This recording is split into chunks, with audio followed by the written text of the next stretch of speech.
Welcome everyone, I'm Alex, and this is the AI Research Roundup. Today is May 7th, 2025. We're looking at this ICLR conference paper, Progressive Distillation Induces an Implicit Curriculum, published about 3.5 months ago on January 22nd.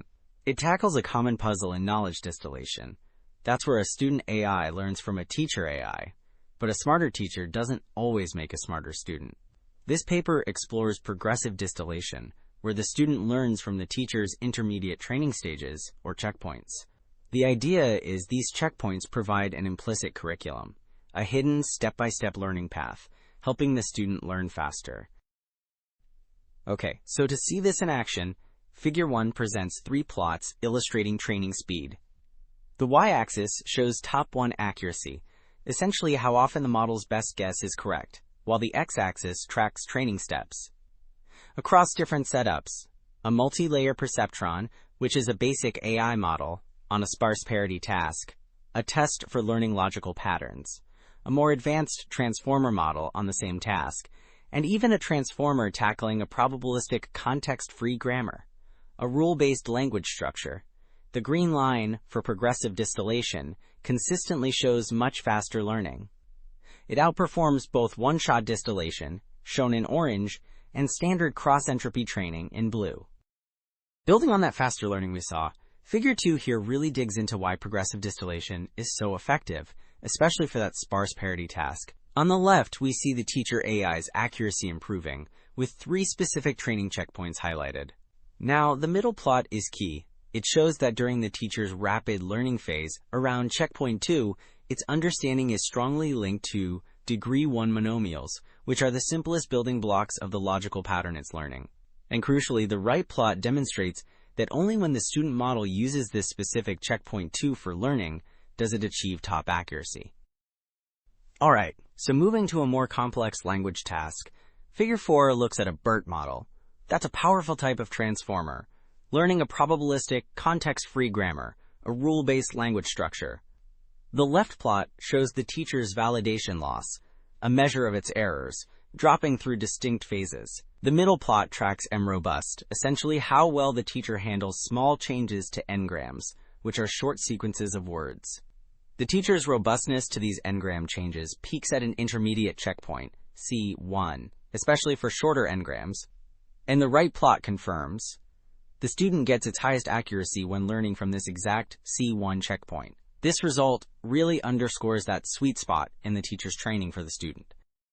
So carrying this idea further, Figure 6 shows similar behavior with the BERT model now on real-world text from Wikipedia and books. The left plot again tracks the teacher's validation loss, highlighting checkpoint C1 from a key learning transition. The middle plot shows mRobust for n-grams peaking at C1, indicating the teacher's best handling of word sequence changes.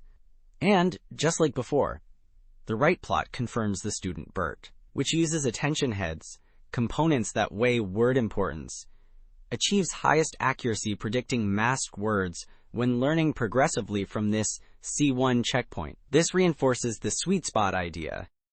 Let's move on to the next part regarding progressive distillation induc.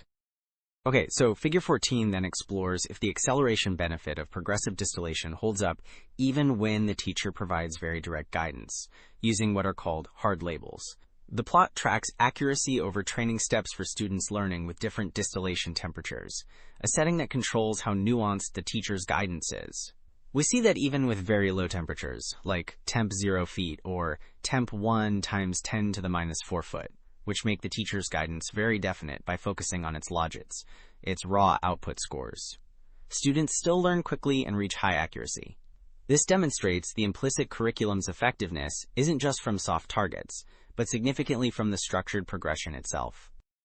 Alright, so building on that understanding of how progressive distillation works, Table 3 here gives us a performance comparison on what are called downstream tasks.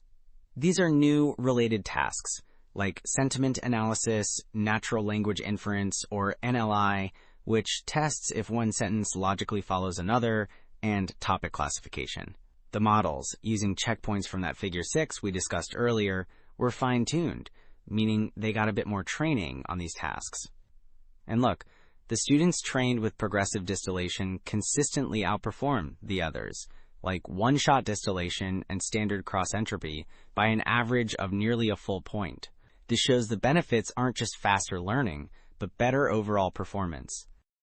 So to wrap things up, what we've seen throughout this discussion is that progressive distillation really offers a significant boost, and not just in speeding up training. The core idea is that by learning from these intermediate teacher checkpoints, the student model gets a kind of implicit curriculum. This curriculum guides it to pick up easier foundational features first, leading to faster learning, better overall efficiency, and ultimately stronger performance on new tasks. And this benefit held true across different scenarios we looked at. That's all the time we have for today on the AI Research Roundup. Thanks for tuning in.